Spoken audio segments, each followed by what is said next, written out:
Unbeknownst to us, there was a Talib hiding behind a big rock down this creek line that we were sort of clearing, waiting for us in ambush.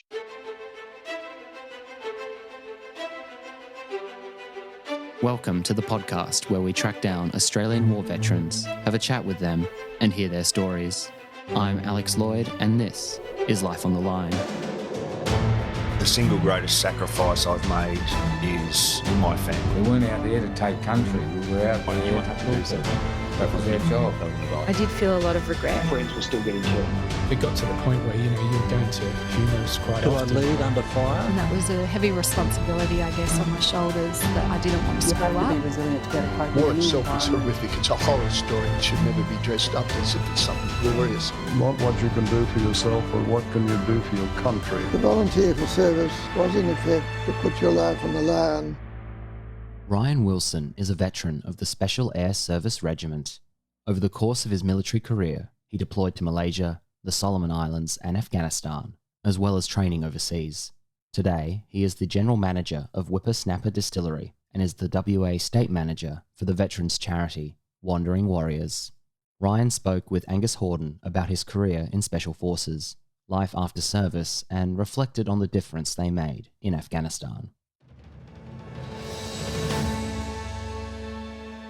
I'm Angus Hordern, and today I'm speaking with Ryan Wilson. Ryan, thanks for joining us on Life on the Line for 2022. Thanks, Angus. Thanks for having me. Ryan, can you tell us about your early childhood, please? Sure. Yeah, I grew up in a small country town just south of Perth called Waruna. Went to school there and I stayed there till I was about 17. I always sort of had a bit of an interest in the military growing up, but there was not much exposure to it in the country there. I was a bit of a rat bag at school, sort of had no direction, always sort of in trouble. And that sort of naturally, fed me towards the military, I guess, to kind of sort myself out.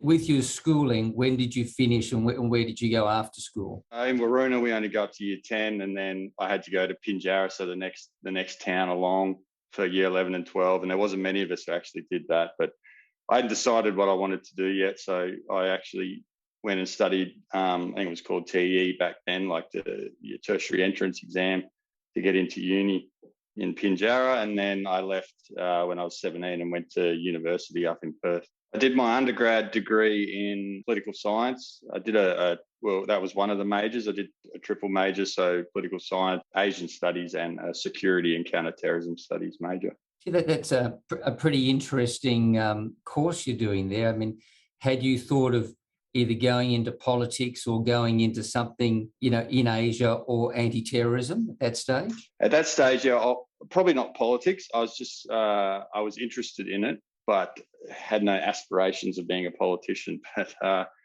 definitely in the military or in the, intelligence services or something like that had always sparked my interest. And how did you find, if, for example, you're a bit of a rebel at school and getting in trouble, how did you find the freedom of uni and the new campus sort of thing? It worked a lot better for me. There was no one there over my shoulder telling me what to do.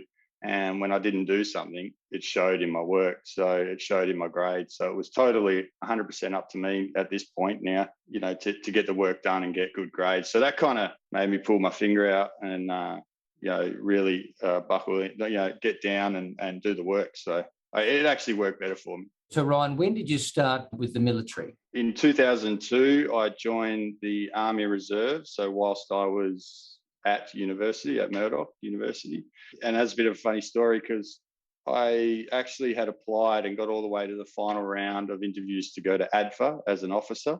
And then at the final round, was told not suitable and, recommended to join the Army Reserve to get some experience and things like that. So I went and joined the Army Reserve, the local infantry battalion here in Perth, 16 battalion.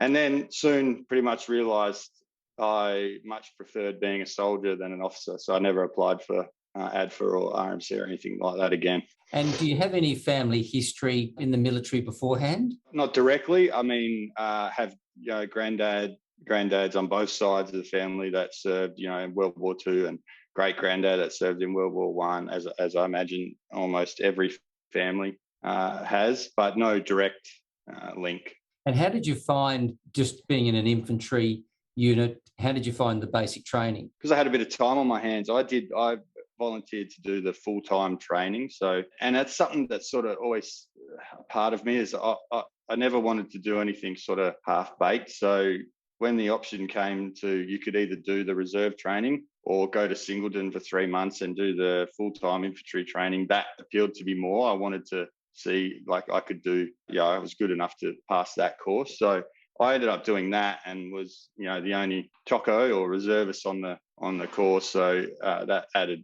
extra sort of complexities to the relationship with the people on the course, but got through it and passed it, which was, at the time, I was only young, was a pretty big achievement for me. And then, came back to settle into sort of like back to uni and reserve work. In hindsight, that's a really smart move, because for you to get that experience, you probably would have needed 3 years of the Army Reserve, 2 weeks away or a weekend here, and to come up to speed so quickly was really, really good for you. And then when you slotted back in, you would have been a real asset to the unit, as opposed to just one of the guys getting taught, sort of thing. Yeah, for sure. I totally agree. And, I remember in the reserves, and it's just it's the way the reserves is set up, or it was back then, was there would be guys who have been in the reserves for 3-4 years and still hadn't completed their infantry training.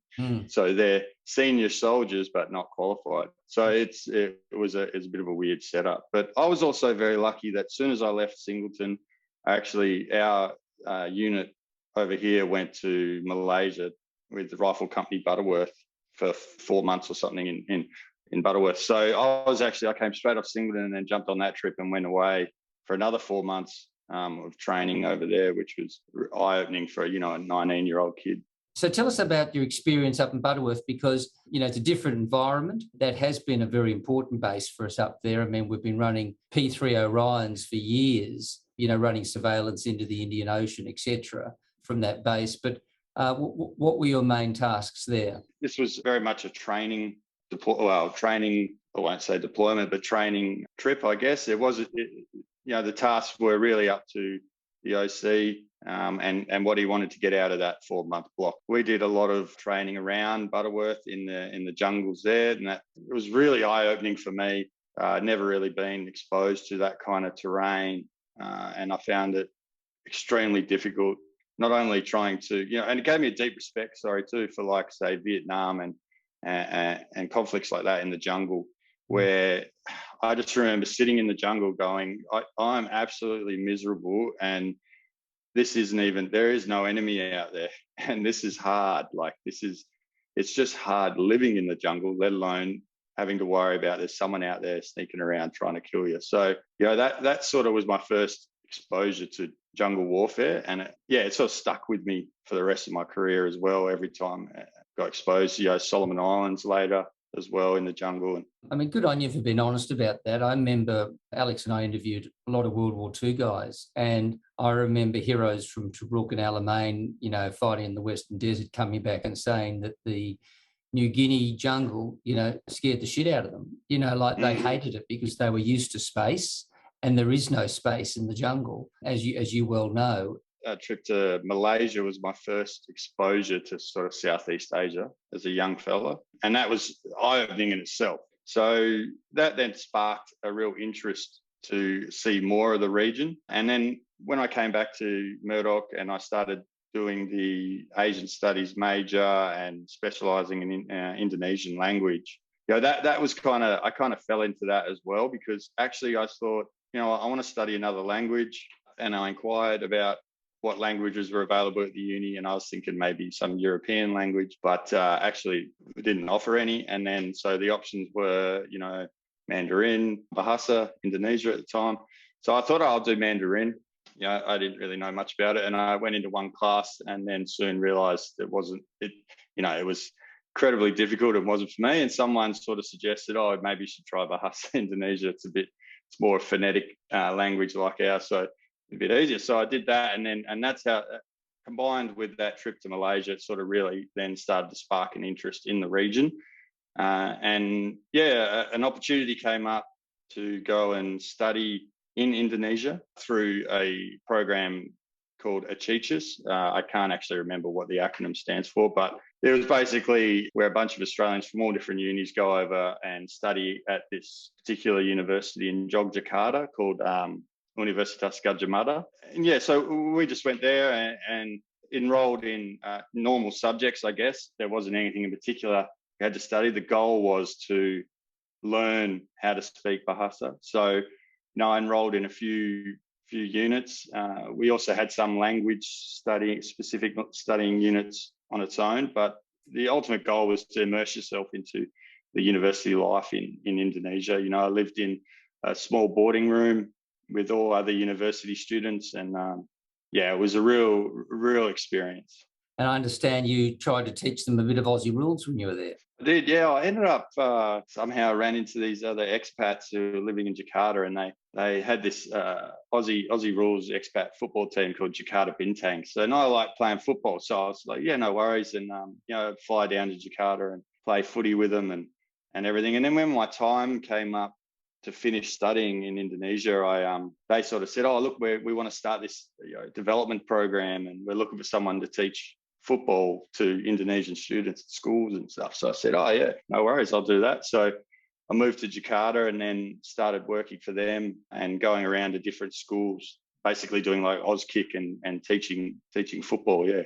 I remember you saying before how the earthquake in Indonesia had a big impact on your life. That incident definitely had a huge impact on me. I remember it being probably about 5:30 in the morning and just awoke to the world just sort of crumbling around us, and quickly ran outside. And at that time, it wasn't long after the tsunami in Thailand and Aceh and that. And Yogyakarta has actually a big active volcano right next to it. So obviously we ran out and we thought, and the volcano was active at that time, but we thought it erupted, but it actually wasn't. It was an earthquake itself. But and that flattened a lot of the city. I think about 6,000 people were killed and hundreds of thousands, displaced, and it was just horrific. And the moments after as well were pretty bad because it was just after that tsunami, people started to naturally feel that was going to happen again. So people started to flee the city, and it just became chaos with people running and trampling everyone and trying to get out. But no tsunami came or anything like that. But then we started the cleanup process. So we sort of banded together, and we were there obviously before any sort of NGOs or assistance could come. So we just decided to help as much as we could, whether it be helping in hospitals or helping go through rubble and rebuild or anything we could do, really. Ryan, can you tell us, after you sort of left Indonesia, what happened to you then? Because I know it's not long after that, you're then deploying to the Solomons. Yep. So I decided to come back to Australia, I think around 2006, 2007, something like that. And then, the reserve battalion again I was still sort of part of the reserve battalion. I'd had some time off, but I got back into that, and they were now gearing up again to go away on a trip, Operation Anode, to the Solomon Islands. So again, it was, I think this time the regular battalions were so busy, they were now not only giving sort of reserve battalions a chance to do RCB trips, we were now doing, Op Anode trips, generally over the Christmas period again. But, I thought this was a great opportunity, so I stuck my hand up for that and got the opportunity to go over. That must have been interesting when you were up there. Did you get to go and look at, some of the military sites of World War II? Yeah, we did. We did a bit of, touring around, and, there's old tanks still sitting there, and it's a bit surreal to see a battlefield, that seems quite unremarkable. But then when you hear about the history of the battle, and there's whole divisions and, thousands of people involved, you just can't fathom it, to be honest. And Ryan, it's not lost on us at this moment, the strategic importance of the Solomons and the Chinese setting up bases there and that sort of destabilising the Pacific. Even when we were there back then, I remember thinking to myself, geez, there's a lot of the local businesses were all Chinese. They were already starting to establish themselves, in the private sector throughout Solomons. They were the ones leading most of the markets and the trade. And so, it's not surprising to me, to be honest, that it's gone down this path. Yeah, no, good observation for someone who's actually been there. Ryan, where did the time in the Army Reserve then lead you into the SAS? Being in Western Australia, you kind of grow up, being in Perth, grow up with the SAS sort of on your doorstep there. I always sort of glorified them and seen them as sort of like gods, and they were the ultimate of soldiers and human beings, and sort of really, as a kid, always wanted to be like them. My desire to sort of do selection, I had a number of drivers. It was, like I mentioned before, I always wanted to see if I could do the hardest thing that was out there, the toughest thing, just to see if I was sort of capable of it. So that was a driver. Another one was, and it's always been a driver in my life, is for some reason like to prove people wrong. And this happened when I was at school as well. I remember being a ratbag at school and a teacher sort of, basically saying, you're not going to amount to anything and you wouldn't be able to handle it university. And so I was like, okay, well, I'm going to go and do university. So I went and did a 4-year degree just to spite him, but not really. But, it really inspired me to go, well, you know what, I can do it. And the same sort of thing, there was a few, I started talking about SAS and selection, and a few people, like, you're just a reservist, you'd never be able to do it, don't worry, blah, blah. And that just spurred me on that little bit more to really give it a crack. And the Solomon Islands was where I kind of decided to do it, and it was a great opportunity. I started training there for it. So, and that was, had a lot of time to do that over there. So can you talk us through the actual selection process? Because it is a very daunting and a very challenging process. It's not for the lighthearted. There's the initial application process with all the aptitude testing and the sort of paper selection, so to speak, which it is what it is. And then I'm not sure what it's like now, but then we had to do a SF sort of barrier entry test, I think it's called. And this was I remember mine was 15K webbing run in under 90 minutes. Pack march, 20K pack march. I can't remember the times, and there was a few other swim. I can't recall exactly, but it was all physical in nature. But it was to really just, I guess, it was just a barrier because we had so many applicants to cut it down a bit, and then that sort of qualified you, I guess, to start selection, which was the 21 days or 3 weeks in Perth. Of hell. Yeah, well, yeah. I mean, I was 23 or something, and I always say this, is that I was young and naive. I think that's what got me through. I didn't know any better. As you say, you don't know what you don't know. I appreciate the big runs with the packs and the webbing and the ammo, etc. Can you talk about how they sort of try to mentally select you or grill you type thing? For sure. So on selection, it's all pretty much silent running. So, you don't really get told. You obviously don't get told if you're doing anything right. Everything you do is wrong. But there's no real yelling and carrying on and in your face and blah, blah, blah. It's all very much, someone will just come up to you and be like, and this is something I used to do when I was then instructing as well, would be like, if you had the choice between, your compass, your rifle, or your radio, and you had to pick one, what would you choose? And, people would go, I'd pick my rifle. And you go, oh, okay, so you wouldn't pick your radio, and then walk off. And so there's no real right or wrong answer. It's just putting doubt in their mind and then they go and keep walking and they're sticking through their mind and, it starts playing on them. So there was just little mind tricks like that. And then it's based to make you feel like you're not going to pass. So I remember getting to a point where I was just like, I have struggled on every activity. There is no way I'm going to get selected. And so I just thought, well, I'm here now. I might as well finish the course. At least, that's something I can hang my hat on. And then I got to the end and got selected, which I was super surprised. So. Well done. Well done. I mean, selection is just the first sort of barrier, first hurdle. And then when you talk to anyone who's been through the SAS training, it's you soon forget about selection because it's the next course that's hard and then the next one. And maybe not as physically, but definitely mentally. And, the stress throughout the whole reinforcement cycle, which was about 18 months, just course after course, where at any moment you fail one of those courses, you can be sent back to your unit. So it was that on constant stress and striving to perform and survive. Basically, it was a very difficult 18 months, I guess. But then the people you go through Rio with are the closest people you have in the regiment, even if you go to different squadrons. So got through that 18 months training, and then got posted I went to 3 Squadron. And what were 3 Squadron doing at that stage? We went straight on team, so on sort of counter-terrorism. And then I started my deployments. So let's go through the first deployment then. Around 2011, early 2011, I think. And that was, I think, SOT G15, my first experience overseas with the SAS, and very much still a rookie, very much still trying to cement my spot in the team and in the squadron. And I remember when I first got to the squadron and the boys had just come back from a tour.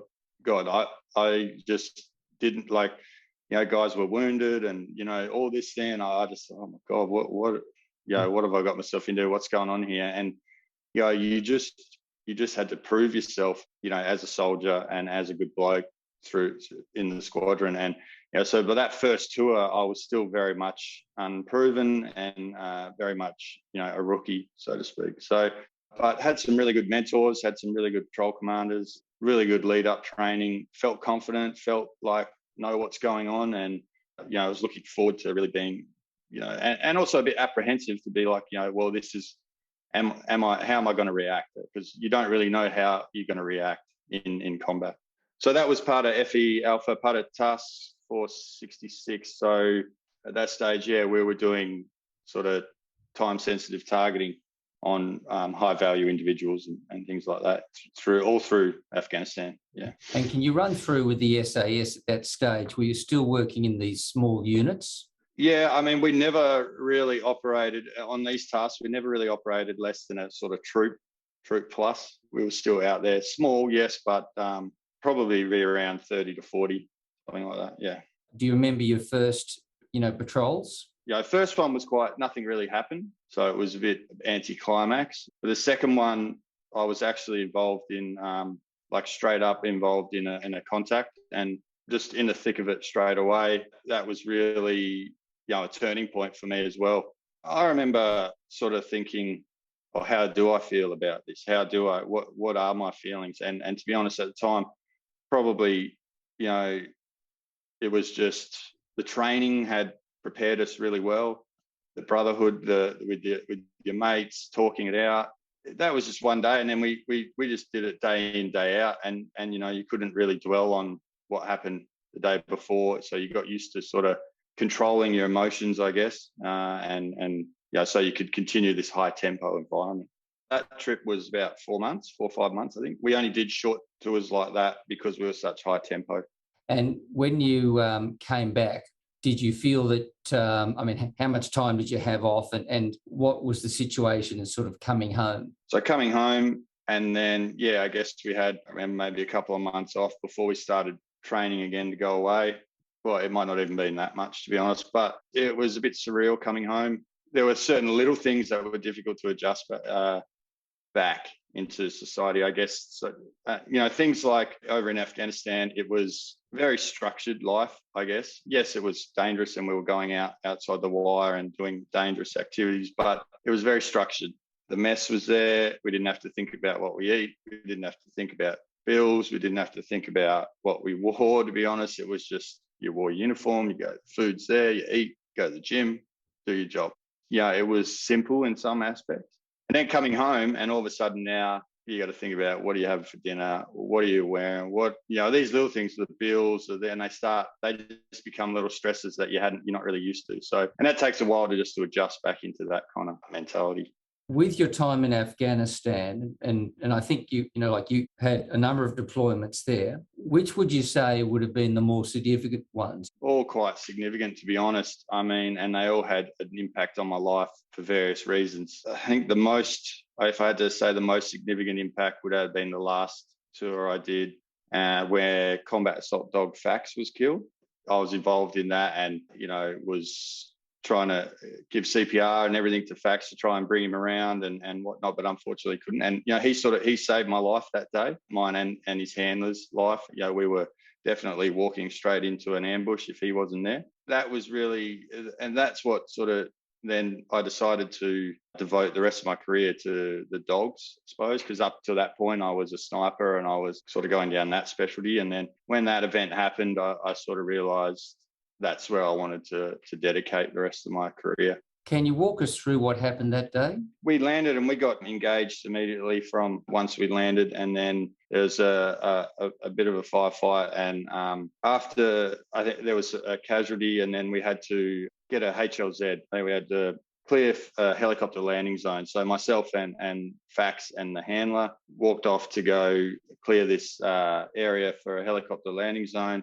Unbeknownst to us, there was a Talib hiding behind a big rock down this creek line that we were sort of clearing, waiting for us in ambush. Luckily, we had Fax and he went out front, and we saw him sort of go past where the Taliban was and then kick back in the wind, got him on the wind and come in and bit the guy, which then alerted us to his presence, and we were able to take correct actions. But unfortunately, the Talib was able to shake Fax off and shot him point blank. And then he was engaging Fax's handler, and the Talib were in a really close sort of engagement. And that's when I was able to maneuver around onto sort of some high ground and get the better of him. So we lost the dog, but was the other guy taken down, or? No, he was fine. Yeah. And he was saved by his dog, in other words. For sure, 100%. Yeah, we owe our lives to that dog. So, and then we proceeded to try and, save him, but he just,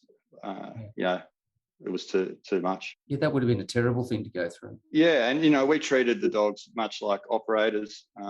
They were part of the family, just like anyone else. So it was, it was a difficult loss.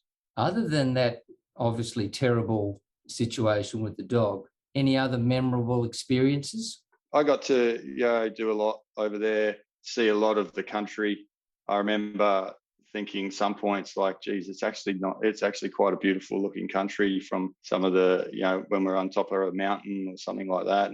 And it was just a bit surreal as well, going through some of the valleys, and seeing the villages there that haven't changed since, I don't know, 1,000 years. Yeah. Like it's Christ time. Yeah. Yeah, it's very surreal, and it was very, very eye-opening, and it's obviously had a huge impact on my life. In your deployments, can you recall perhaps any lighter or funnier moments that may have happened?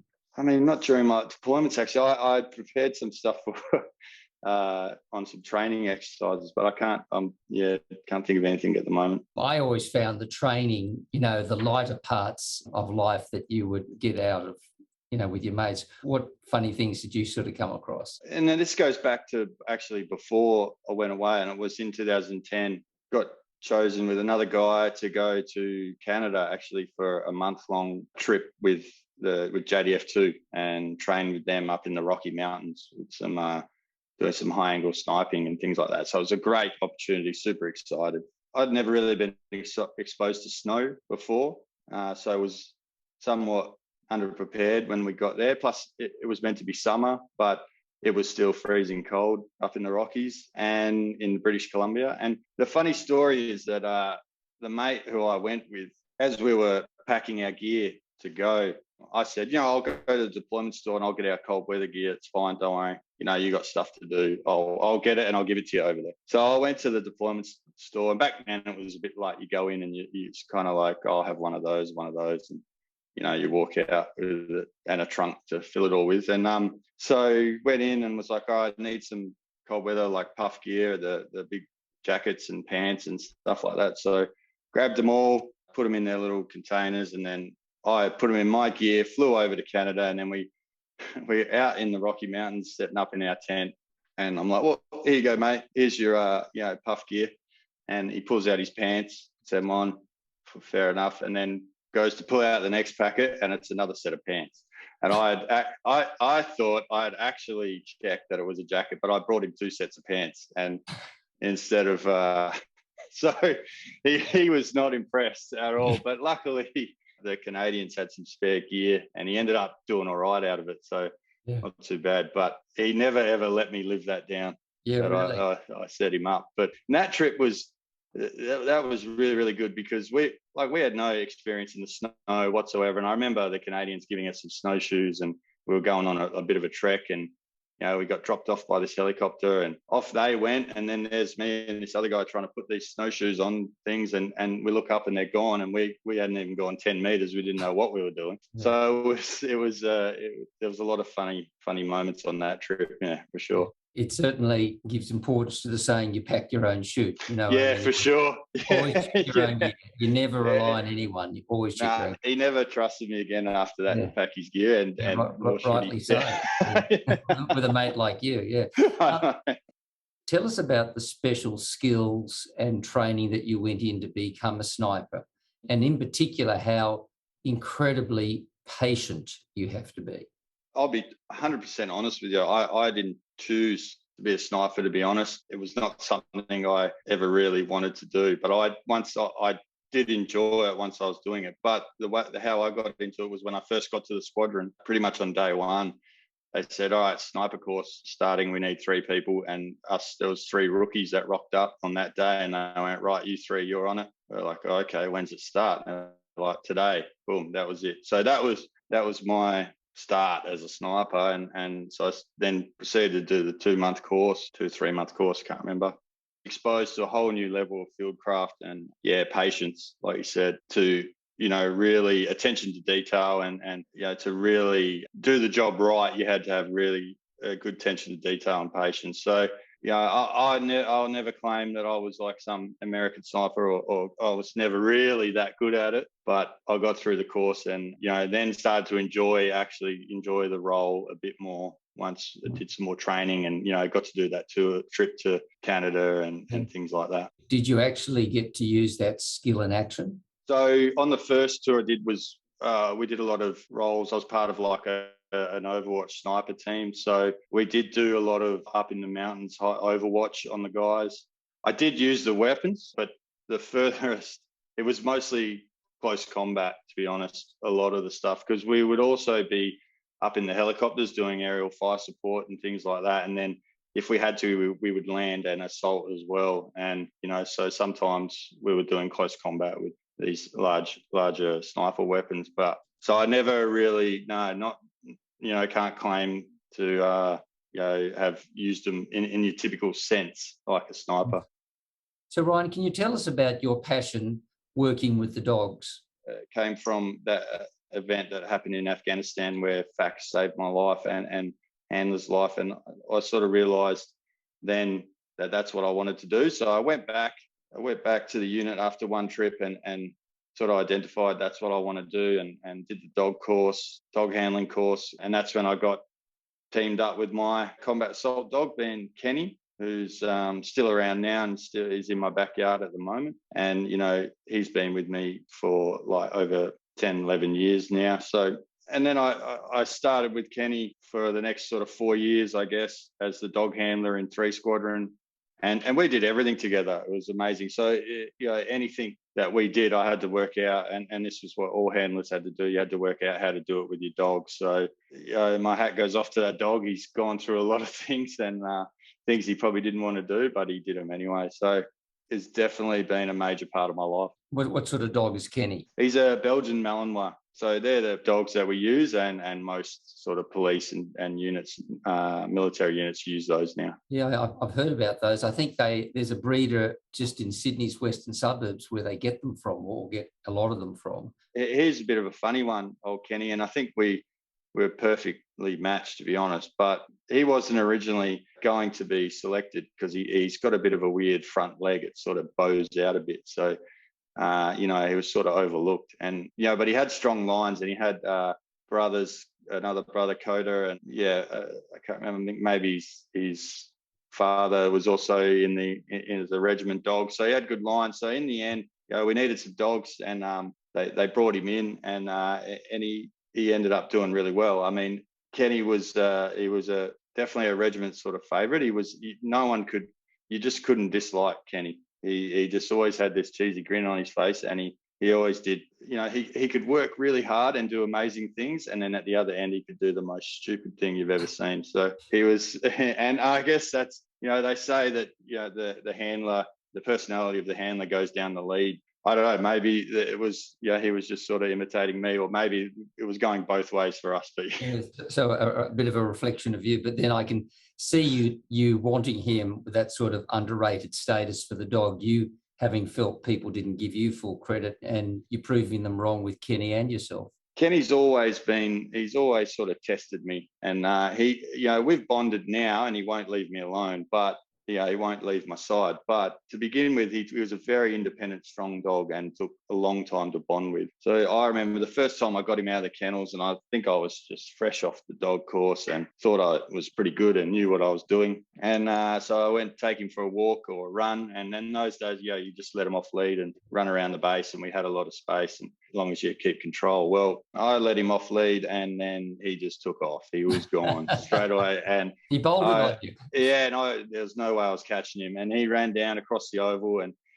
God, I just started to see my career flash before my eyes. And so I'm chasing him, and I finally get down the oval, and luckily there was another one of our dog handlers on the oval who called him over and grabbed him. But I don't know where he was going, but he was just going. So he took off, and that was my introduction to Kenny, and that was the start of our relationship.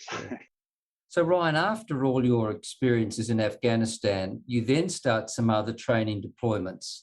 You mentioned previously you had spent some time in the Canadian Rockies, around the British Columbia. Can you walk us through some of those experiences? Another training deployment I did was actually to the UK, and that was with 22 SAS. So I got the ability to go over there and do some work with them. And when I got there, we went to Oman for 6 weeks to a training area there. So that was a very eye-opening and interesting experience as well, working with 22 and seeing how they did things differently to the way we did them, particularly related to vehicle-mounted operation. We used the same sort of vehicles, same weaponry and that, so it was quite easy to sort of fit in. It was just the differences in, I guess, personalities and culture. I know it doesn't sound like much difference between the UK and Australia, but it was quite different. But then there were a lot of similarities too. It was funny to see that, we're all going through the same problems. We're all going through the same issues. One other funny little story was, had the 50 cal machine gun, the Browning machine gun there that's on most of our heavy vehicles, and pulling it apart and cleaning it and pulling the bolt apart. And it can become quite complex when you start pulling it all apart to give it a good clean. And then, then there's a room full of us, 22 SAS and myself, and I think there was a Canadian JDF2 guy, and then we're all there scratching our heads trying to work out how to put this thing back together.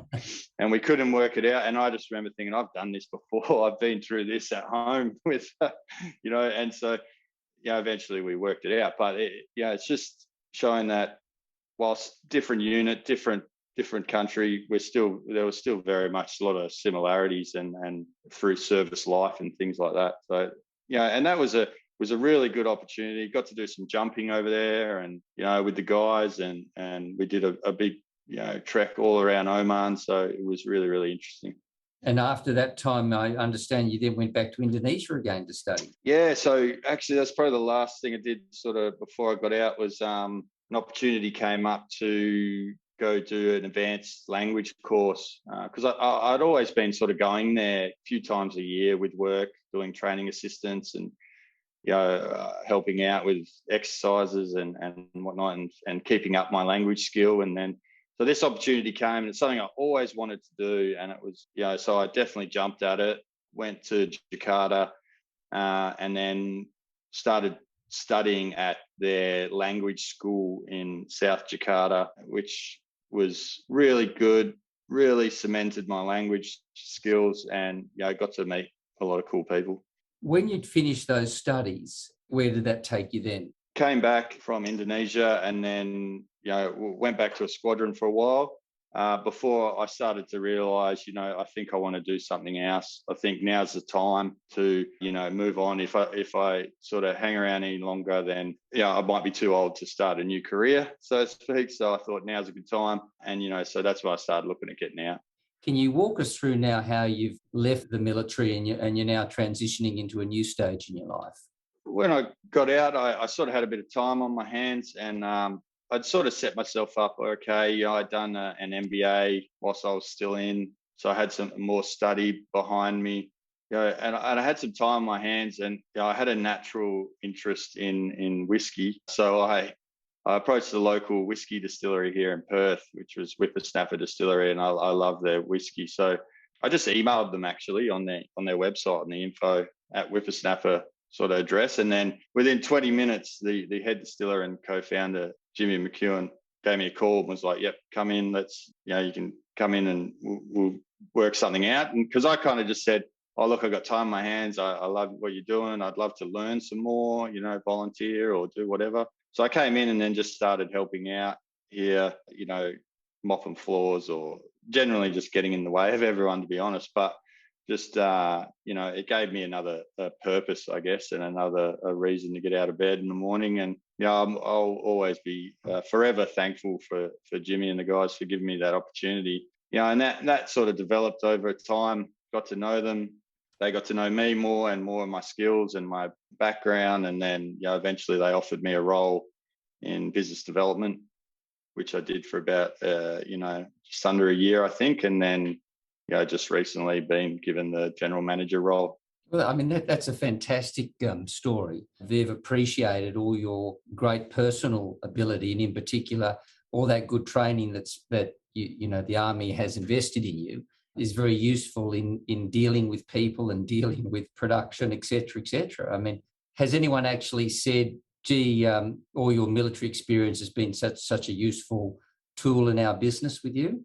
Yeah, Jimmy and that realise it, and that's something that I'm extremely thankful for. And I think it's a sort of a changing trend now with employers, is that realising that you might not have the technical skills in that industry, but you've got other skills that you've developed over years in the military that are extremely valuable. And then we can teach you the industry and teach you, the bits and bobs about how it works. But these other things take years to develop and are super valuable. So, and I think Jimmy was, he's seen that, and he's seen that I had these other skills in management and leadership and organisation and all sorts of things. And then he's sort of like, all right, but I can teach you the whiskey part as we go, and that's always an ongoing process. And the staff have been incredibly understanding and it's a two-way conversation with them as well, because, now I'm managing like a cafe, and I've never managed or had anything to do with a cafe in my life except drinking coffee at one. So, the cafe manager there, she's very patient, and she's very much always bringing me up to speed on things that I need to know. And I will go on and done barista courses and all sorts of stuff that I never thought I'd be doing when I was in the regiment, but now, another part of, reason I love working here is at the Whippersnapper is I just, get the freedom to be creative and do things that I wouldn't otherwise be able to. And one of the initiatives I was able to start with help from Jimmy and the boys was the Whippersnapper Veterans Club. So this sort of was born out of when I did discharge. The hardest part was the camaraderie, the mateship. That was what I missed. That was gone. It wasn't, shooting down the back or jumping out of planes or anything like that. It was the mateship, because one day you're working with your best mates every day, and then the next day you're not, and you sort of feel a bit isolated and you're on your own. So decided to create this Veterans Club, which is basically a community, where we offer discounts and whatnot for the distillery. But the idea is we put on events for veterans, and they come together, and it's basically an excuse for veterans to come together and either catch up with old mates or meet new people with like experiences. So, we've put these events on for free, so they don't cost anything. We put on food. The next one we've got planned is the Mother's Day brunch. So it's a, breakfast brunch for veterans and their mothers, and it's a real family orientated. And I have to give a shout out to Legacy WA, because they are sponsoring us for that event. It was just another sort of initiative that was is really passionate about. No, look, that's a fantastic story, mate. Well done. Can you tell us about Wandering Warriors and your involvement there? It kind of leads on talking about the educating employers about the benefits of hiring a veteran. So Wandering Warriors is a veterans support organisation that specifically deals with helping ex-SOCOMAN or ex-Special Forces members, albeit support staff or operators, transition, mainly focus on the transitioning period from Special Forces to the private sector, which is a very difficult transition. I got interested in it because it's a very, very good opportunity. They offer education, so fully funded scholarships, employment opportunities, there's respite, welfare, and also some mentoring type functions as well that they do. They were initially established over in Queensland, believe it or not, through the SAS Association branch over in Queensland as a fundraising sort of organisation to raise money for other organisations. But eventually the Wandering Warriors, just over a number of years and the hard work from a lot of different people, developed into what it is now. And it's a public company now with a registered charity and has functions in education, employment, respite and mentoring and now welfare as well. The only thing was there was nothing here in WA because a lot of guys, I guess, get out of the regiment and then they go and settle over east because that's where they're from. But I was from Perth or from WA, so I thought, you know what, why don't we try and start something here? So I've been, chatting with the guys over east, and Quinton Masson's the CEO and Dan Parker, COO, and they've been incredibly helpful in just helping me try and create relationships and build a structure here to assist Special Forces veterans to transition when they do want to get out and settle in WA. And I can really give them that sort of leg up. Ryan, if you reflect, today, because you're only 37 now, but, you were a young guy at 24, you started the Army Reserve, and then you went to the ultimate, you got in with the SAS, and you spent a lot of time with the SAS. You left them and you've succeeded in creating this new role for yourself in the Distillery, which is wonderful. What's your reflection upon your time in the Army? Yeah, definitely a lot to reflect on. And there's a few points there that I'd like to make. Sort of my experiences made me realise that anything's possible and anything's achievable if you work hard and put your mind to it. And the fear of failure is something I've dealt with my whole life as well, is that, sort of that imposter syndrome and that, being scared of failure. So, and changing my mindset to be more like, failure is a natural part of life and it is actually something to learn and grow from. So that's something that I've sort of taken away from my career as well. And it's still something that happens today, when I fail in something, because it's always hard, and, but being able to turn that into something that's, worthwhile and grow from. In terms of my deployments and my experiences overseas, and I always, at the time, it was great feeling being part of it, being part of something bigger than yourself, being part of something that's making a difference. And I think that's something that drew me to the military to start with, was being part of something that was bigger than yourself.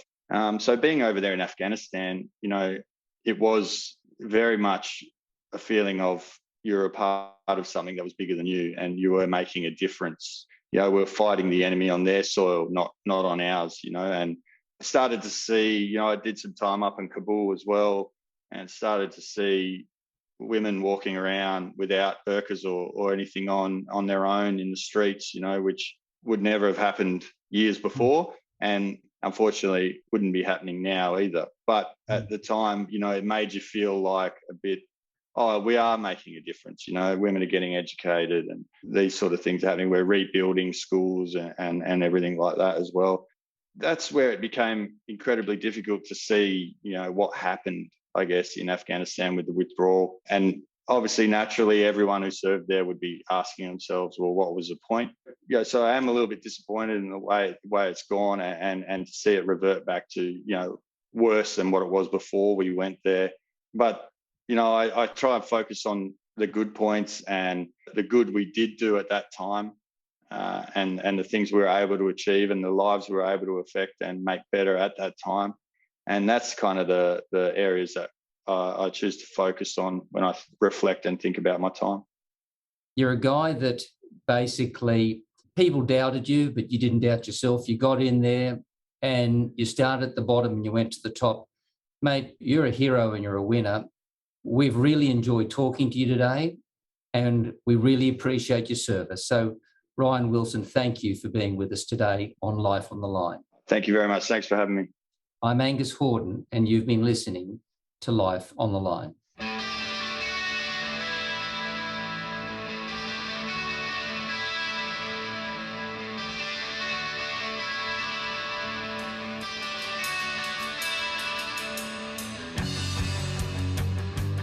Our thanks go to Ryan for coming on the show. Be sure to look up Wandering Warriors online, as well as Whippersnapper Distillery. For more stories about working dogs, listen to another former SAS operator share his experiences back in Season 2 in number 36, Mark Donaldson VC. People will die. It might be you, it might be your mate, it might be the brand new guy. It's going to happen at some stage because there's lots of bullets that fly around, or there's dangerous work that we do. And also check out Explosive Detection Dog Handler from the Special Operations Engineer Regiment in Season 3, number 51, Mark Noble. You feel more at home over there than you do here.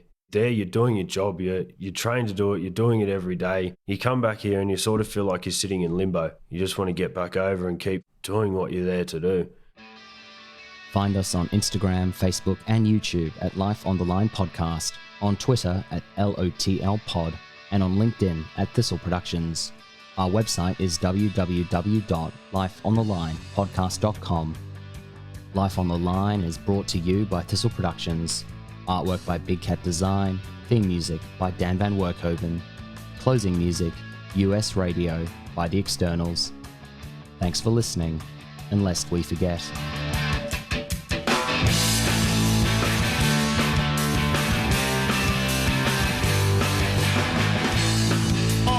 Businessmen, politicians, gather around and meet my friends. We've all come here tonight to listen in to you justify your sins. Well, you smoke too much, you drink too much, you're blind. Oh, once you understand that your truth is in denial. Oh, once a year you come around and everybody thinks that you're so cool. But nothing like reality to cool the fool in you. Party's gone too far this time. No one has you across the embassy to crime. Where do we run to? Where do we go?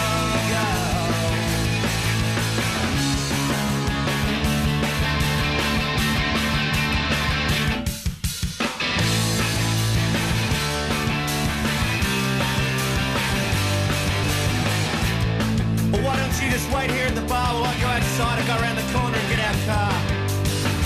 We'll leave this old town behind, buy some beer, drive down south till dawn. Or we can cruise down along the coast and maybe park down by the swell. Tune into the big US radio, 18 million. Party's gone too far this time. Yeah, it's been a while since it's been away this long. Where do we run to? Where can she stay?